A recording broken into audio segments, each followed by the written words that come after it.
I'm Richard Mason. I had the opportunity to speak with National Chief of the Assembly of First Nations, Sean Atleo.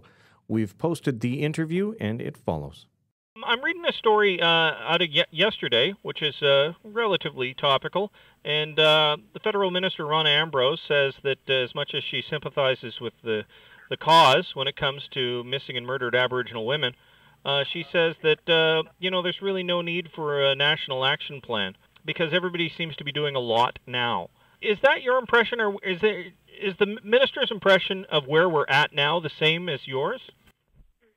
Oh, I still think, as do others, and support those who are making statements on Parliament Hill, that we still need to do a tremendous amount more. In fact, the issue of violence against Aboriginal women and girls is one of three of the major topics that we're bringing to all of the premiers at the Council of the Federation meeting that's taking place next month. And so, there still is the issue of close to 600 murdered and missing Aboriginal women and girls.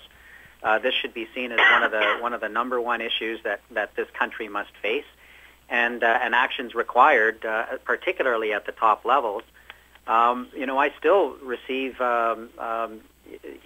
notices and communications from people who are still deeply distraught, rightfully so, that more isn't being done. And so I think this is not the time for any sort of complacency about this issue. In fact, it must remain elevated. Fantastic. And I'm just going to shift gears on you, if you don't mind.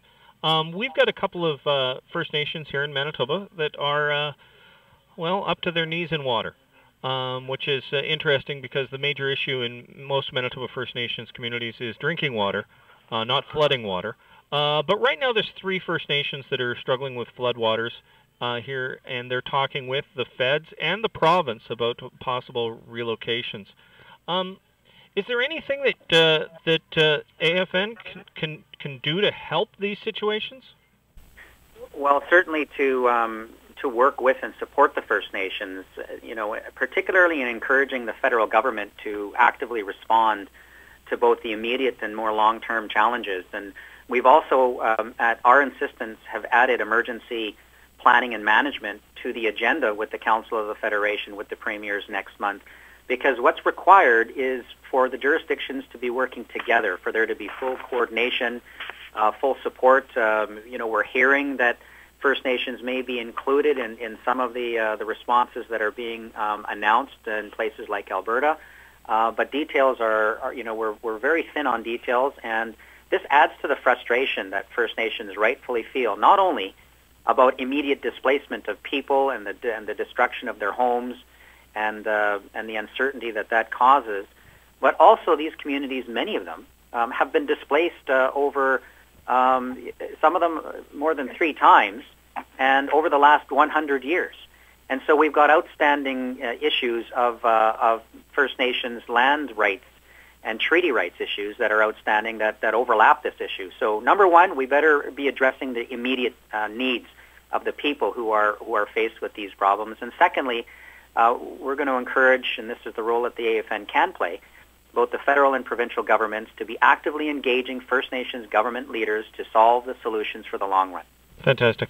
Let's talk about your meeting coming up. Are you at the point in your leadership where you thought you would be? Because I know you had some great ideas, some big plans, but it's a couple of years down the road. Are you at where you thought you'd be?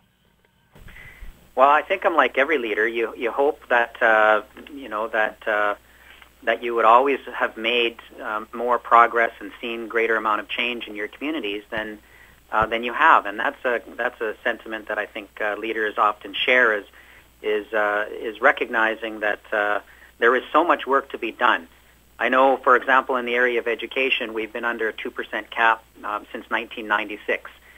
We've been pushing for 30 years, since the early 70s, for First Nations control of First Nations education.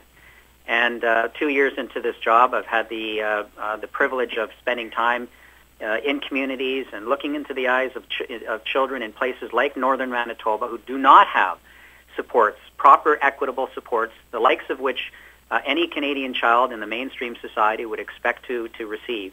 and they're simply not there, and they're not there yet. And I know I and other leaders won't be satisfied until we see those children being supported in a similar and equitable, at minimum equitable manner. Now, what I am pleased with is that the Prime Minister shares areas like education as being a key priority, and has signaled through the joint action plan that we've identified that areas like education will be a top priority. And of course, as I said, the only way that we're going to be satisfied is when we see our communities, our children in particular, supported in an equitable manner. Help this country to recognize that while we can deploy clean drinking water and build homes in places like Africa and South America, those very same needs are right here in Canada's backyard. Is there anything that I should be asking you? Well, the only thing that maybe to conclude on is the fact that our assembly in Moncton is, I think, significantly being hosted in the site of one of the oldest treaties in the country, over 268-year-old treaty, and the theme is in the spirit of peace and friendship. And so to have this AGA happening at a time when the young royal couple is in the country, one would notice that, and I'm pleased, in fact, that some of the media attention has focused on the fact that the treaty relationship is still very important. It's very much not only an importantly sacred relationship with the Crown, but that those treaties are as legal today as the day that they were forged and are still outstanding business in this country. And this is another area we've raised with the Prime Minister, who has signaled an openness to talk about treaty implementation. And of course, treaties are about addressing the very issues we've been talking about. Outstanding land issues in places like Manitoba, making sure kids are supported in areas like education, and unleashing the economic potential that we know exists in the fastest growing segment of the Canadian population, which is First Nations youth. And so with a young couple here in the country with sort of 1 foot deep in that tradition, but to another extent they represent a new generation, I'm very hopeful that will open up another level of understanding about what the treaty relationship really means, and that the country would embrace that as being a real important part of the identity of this country. And so I've been invited to a reception in Calgary tomorrow night, and if I have the opportunity, I'll help to relay the importance of that relationship with the Duke and the Duchess. Wonderful. I appreciate you taking the time. Yeah, you as well. Thank you. Thanks, Don, for us, and have a great day. That interview was Richard Mason of NCIFM and AFN National Chief Sean Atleo.